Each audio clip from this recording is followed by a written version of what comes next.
going to a different economy, and we're going to be learning more about that as we go. But clearly, we're learning that things can be done from remote locations. We're learning that technology can replace people even more than we thought.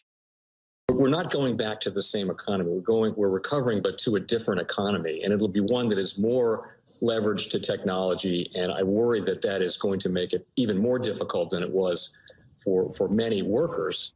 In Silicon Valley, and my friends who work in technology know that what we did to the manufacturing workers, we are now going to do to the retail workers, the call center workers, the fast food workers, the truck drivers, and then even bookkeepers, accountants, insurance agents, lawyers, and on through the economy.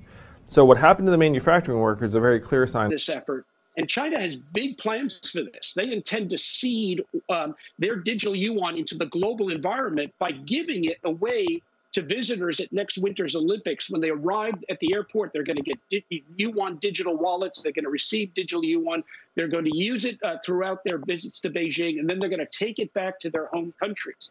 They see this as a huge advantage. Why? Because who controls the underlying protocols, who controls the underlying standards of the future of money will control the future of money. When I'm in a classroom, I say, your children, to the students, your children will not recognize a Federal Reserve note.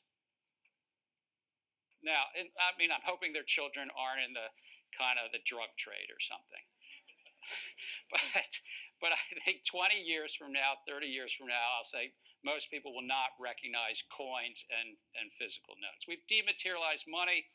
Launch a CBDC. Did they think it was going to be A, in 2022, B, 2023 to 25, C, never? Only 5% of the people said never, but I'm going to put my money on never as the actual time. You know, that's just not what we do in this country, is have the government build innovative structures. So even though there's a whole discussion about the idea that people ought to have individual accounts at the Fed and CBDCs are the way to do that, at the end of the day, if you look at the explosion of dollar-backed stablecoins, even just over the last couple of weeks, it shows me that in America, people still want innovative, bespoke products. They want the kind of cool customer experience that you get when technology is unleashed and offers you many options.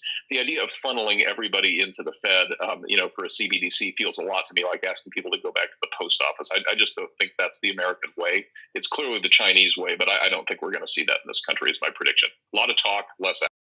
Do this. It needs to do it through its traditional approach to big technology innovation, which has always been a partnership between the private sector and the public sector.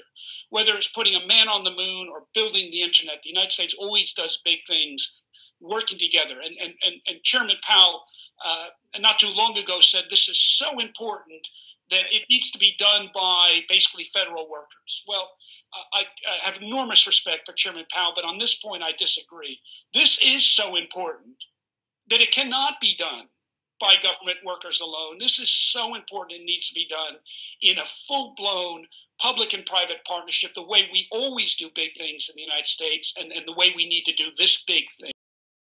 Welcome to the Crypto Teacher. And guys, please like and subscribe if you do like what you're listening to. Please inform your friends and family and spread all over social media. It is imperative that we get back to learning finances and understand how the world really works. Because once we understand how the world really works, we understand that everything is planned out. Now, I want to thank those who purchased the books, Cryptoteacher and the New World Order book. Remember, those books are mandatory because they show you how the world really works. Also, those who donate to the Cash App, Patreon, much love, keep it coming. And then also those who are shopping at both stores, much love to you. And of course, guys, we get into Bitcoin and cryptos first. And we know on the weekend we are the only game in town. Remember, Sunday night, the CME opens. Guys, get yourselves in position. I'm not your financial advice, not financial advice, but please do your own research.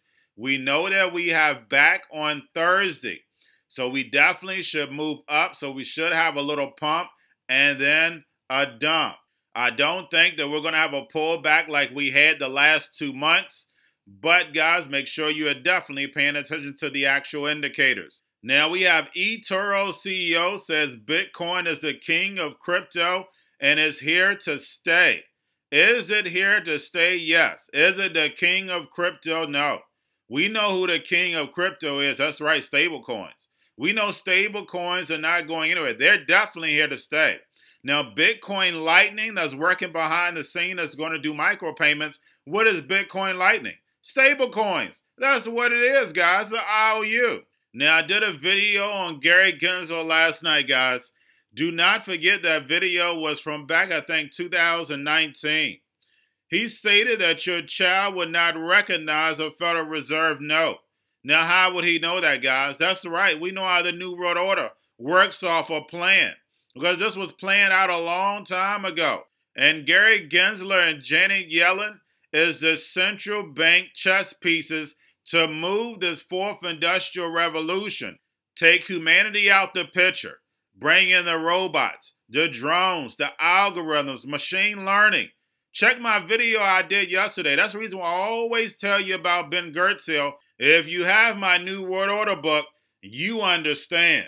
Now, when we're looking at cryptos right now, volume is definitely not there. So make sure you're paying attention to the actual indicators, guys.